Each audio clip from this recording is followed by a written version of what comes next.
अजहर साहब, election commission of Pakistan अब नजर सानी अपील में चला गया है। पेशावर हाई कोर्ट ने जो स्टे किया था बल्ले का निशान वापस लेने वाला फैसला, तो इलेक्शन कमीशन का एक फरीक बन जाना, फर्स्ट ऑफ ऑल ये कानूनी तौर पे पॉसिबल है? मतलब इस चीज की समझ नहीं आती। कोई और चला जाए, इलेक्शन कमीशन ऑफ पाकिस्तान बाकायदा पार्टी बन जाए एक पार्टी के खिलाफ, जिनका काम है कि तमाम पार्टीज को वो मसावी बुनियादी हुकूक दें।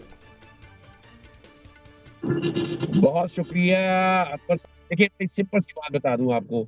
इलेक्शन कमीशन एक जानबदार इदारा, सिर्फ एक सियासी जमात को पहले दिन से लेकर क्या बनाता रहा, हुकूमत में होते हुए क्या किया। नंबर वन, पहले पहले प्रोविडेंट फंड देखा, फिर आपने तोहफा खाना का केस देखा, फिर आपने तौहीन इलेक्शन कमीशन देखा, फिर आपने इंट्रा पार्टी इलेक्शन देखा। बताएं ये किसी सियासी जमात के साथ हुआ? हम कह रहे हैं कि वो सियासी जमात नहीं। देखिए, अभी जिस केस की आप बात कर रहे हैं वो में लिखा हुआ है, भाई 6 जो ट्रांसफर खुद की है इलेक्शन में अपनी मर्जी से। भाई ये आपने शिकायत की है, किसने इलेक्शन कमीशन क्यों है, फादर बिदर आजाद है। इलेक्शन कमीशन अगर कोई काम गलत कर रहा है तो सुप्रीम कोर्ट बैठी है। अजहर साहब, आपकी आवाज डिस्टॉर्ट हो रही है। अजहर सिद्दीक साहब, आप फरमा रहे थे और उस वक्त आवाज ठीक से नहीं थी आ रही, या आपने सुन लिए इल्जाम दोबारा प्लीज? जी बिल्कुल, मैंने सुन लिया है और कोशिश करता हूँ कि हक और सच की बात चाहिए, बंदे को सच बात करनी थी। हर बात का जवाब दे देता हूँ। पहली तो बात है कि नवाज आज तक भी मनी नहीं दिया, ना एवन फील्ड का, ना अल अजीजिया का। आपको एक डील के तहत आया गया, हर एक पता है, लिख के दिया कि आप लिख के बन जाएंगे या कौन बेवकूफी बनेगी। आज एक नेशनल डिबेट थी के ऊपर, पाकिस्तान मुस्लिम लीग नून का कोई बंदा नहीं आया, उस चैनल का नाम भी मैं ले रहा। वजह क्या है? ज्यादा फॉर्म है, एक ही तो जल्दी कर सका बात थी 21 अक्टूबर को। उसके बाद इतनी हिम्मत हुई नहीं कि ग्राउंड में जाकर उनसे लड़ सके। अब आता है अगली बात की तरफ। मिसाल पहले तो मैं जवाब दूं, आपको याद है आज 1 साल से ज्यादा आइन टूट गया है जनाब, पंजाब को पीके की जो है ना हुकूमत 1 साल उसको आ गया है जी, उन्हें नजर आ रहा। वो आएगा जनाब, लॉ एंड ऑर्डर सिक्योरिटी इन्हीं के दौर में था, फंड नहीं है, फंड भी साबित हो गया, लॉ एंड ऑर्डर भी हो गया। अब पाकिस्तानी फौज ने कह दिया है जनाब सिक्योरिटी फराहम करेंगे। अगर किसी मतलब है, लेकिन अब ये तो नहीं हो सकता ना कि इलेक्शन आप रोक के रखें। इनमें क्या लिखा है कि आप इलेक्शन को इस बुनियाद के ऊपर रोक लें, वो बेनजीर हो गया। शादी के हवाले से चंद दिनों को उसका बहुत कितना आपने इंतजार करना है। आपने तो आई जब हमने समियत अजहर साहब, मुझे आवाज अभी भी आपकी ठीक तरह से नहीं आ रही। अजहर साहब, माजरत, बार बार इंटरप्शन के लिए, प्लीज कैरी ऑन। आप फरमा रहे थे, मैं एक तो आपसे पूछा था कि ईसीपी फरीक। बहुत शुक्रिया का नाम, सॉरी। देखिए, सवाल बड़ा सीधा सा है कि इस मुल्क में आइन टूट रहा है, आइन बेतौकीर हो गया है। यानी आप नजर लगाएं, तकरीबन 1 साल के करीब सूबाई असेंबलियां पंजाब की और वो निगरान सेटअप चल रहा है, गैर आईनी करो। हम कह रहे हैं सारा कुछ ठीक है, खुदा रहा सिर्फ मैं इत्तेफाक करता हूँ कि सिक्योरिटी जरूर फराहम कर रही है, सिक्योरिटी तो पाकिस्तानी फौज फराहम कर रही है।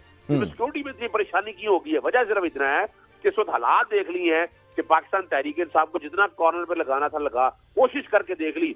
2434 वो लोगों ने कागजात नामजदगी दाखिल कर दी इस जबर के माहौल के बावजूद भी, लेकिन नहीं, नजर नहीं आया इनको कि अब हालात किस समझ में जाएंगे। अब परेशानी इस बात की है कि ग्राउंड पे पाकिस्तान तहरीक इंसाफ का वोट तोड़ नहीं सके। परेशानी इस बात की है, अगर आप जाए ना, 2 बहाने बनाए थे उस वक्त इलेक्शन कराने के, सिक्योरिटी नहीं है और पैसे नहीं है। पैसे भी नजर आ गए और सिक्योरिटी की भी हालात, आपने सारे हालात और वाकयात देख लिए। क्या हो गया इस मुल्क के अंदर? इमरान खान, जिसको सबसे ज्यादा सिक्योरिटी की जरूरत है और जिसको जेल के अंदर रखा, वो कह रहा है भाई इलेक्शन कराए।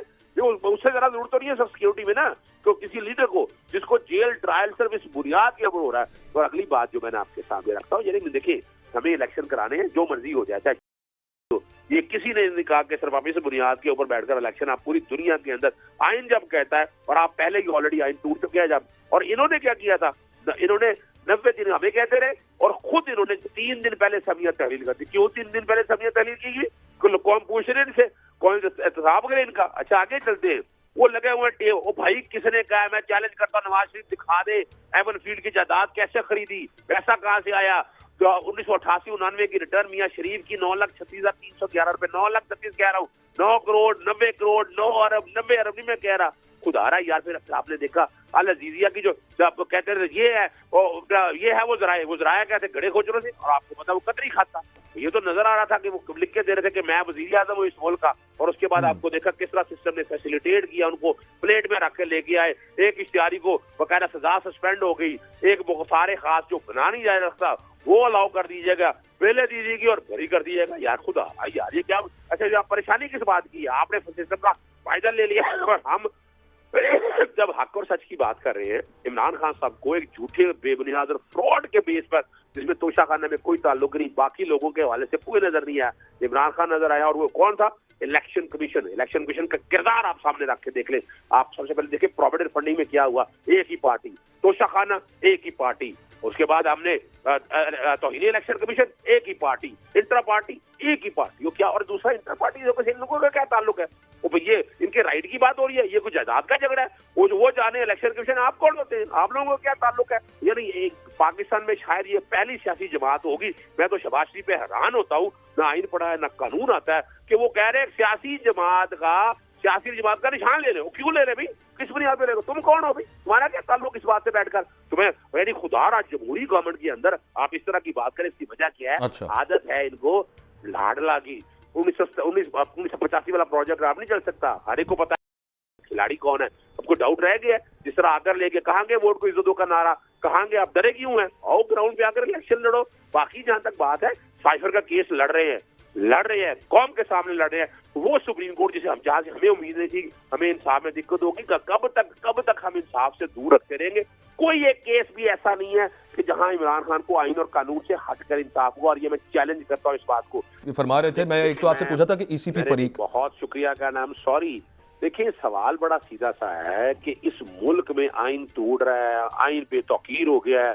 यानी आप नजर गए तकरीबन 1 साल के करीब सूबाई असेंबलियां पंजाब की, और वो निगरान सेटअप चल रहा है, गैर आइनी करो। हम कह रहे हैं सारा कुछ ठीक है, खुदारा सिर्फ मैं इत्तेफाक करता हूँ कि सिक्योरिटी जरूर फराहम कर रही है, सिक्योरिटी तो पाकिस्तानी फौज फराहम कर रही है, तो सिक्योरिटी में इतनी परेशानी क्यों होगी है? वजह सिर्फ इतना है कि इस वक्त हालात देख ली है कि पाकिस्तान तहरीक इंसाफ को जितना कॉर्नर पे लगाना था लगा, कोशिश करके देख ली, 2434 वो लोगों ने कागजात नामजदगी दाखिल कर दी इस जबर के माहौल के बावजूद भी, लेकिन नहीं, नजर नहीं आया इनको कि अब हालात किस समझ में जाएंगे। अब परेशानी इस बात की है कि ग्राउंड पे पाकिस्तान तहरीक इंसाफ का वोट तोड़ नहीं सके, परेशानी इस बात की है। अगर आप जाए ना, 2 बहाने बनाए थे उस वक्त इलेक्शन कराने के, सिक्योरिटी नहीं है और पैसे नहीं है, पैसे भी नजर आ गए और सिक्योरिटी की भी हालात, आपने सारे हालात और वाकयात देख लिए। क्या हो गया इस मुल्क के अंदर? इमरान खान जिसको सबसे ज्यादा सिक्योरिटी की जरूरत है और जिसको जेल के अंदर रखा, वो कह रहा है भाई इलेक्शन कराए। उससे ज्यादा जरूरत तो नहीं है सब सिक्योरिटी में ना, तो किसी लीडर को जिसको जेल ट्रायल सिर्फ इस बुनियाद के ऊपर हो रहा है। और अगली बात जो मैंने आपके सामने रखता हूँ, यानी देखिए हमें इलेक्शन कराने हैं, जो मर्जी हो जाए, चाहे तो ये किसी ने नहीं कहा कि सिर्फ आप इस बुनियाद के ऊपर बैठकर इलेक्शन, आप पूरी दुनिया के अंदर आइन जब कहता है, और आप पहले ही ऑलरेडी आइन टूट चुके हैं जब, और इन्होंने क्या किया था, इन्होंने 90 दिन हमें कहते रहे और खुद इन्होंने 3 दिन पहले समियत तहलील कर दी। क्यों 3 दिन पहले समियत तहलील की गई? कौन पूछ रहे इनसे, कौन एहतसाब करे इनका? अच्छा आगे चलते हैं, वो लगे हुए ओ भाई किसने कहा, मैं चैलेंज करता हूं नवाज शरीफ दिखा दे एवन फील्ड की जायदाद कैसे खरीदी, पैसा कहां से आया। तो 1988-99 की रिटर्न मियां शरीफ की 9,36,311 रुपए, 9,36 कह रहा हूँ, 9 करोड़ 90 करोड़ 9 अरब 90 अरब नहीं मैं कह रहा, खुदा रहा यार। फिर आपने देखा अल अजीजिया की जो आपको कहते थे ये है वो जराया कहते गड़े खोचरों से, और आपको पता वो कतरी खाता। ये तो नजर आ रहा था कि वो लिख के दे रहे थे कि मैं वजीर आजम हूँ इस मुल्क का, और उसके बाद आपको देखा किस तरह सिस्टम ने फैसिलिटेट किया, उनको प्लेट में रख के लेके आए। एक इश्तिहारी को बकायदा सजा सस्पेंड हो गई, एक मुख्तार खास जो बना नहीं जा सकता वो अलाउ कर दीजिएगा, पहले दीजिएगी और भरी कर दीजिएगा। यार खुदा यार ये क्या, अच्छा परेशानी किस बात की है? आपने सिस्टम का फायदा ले लिया।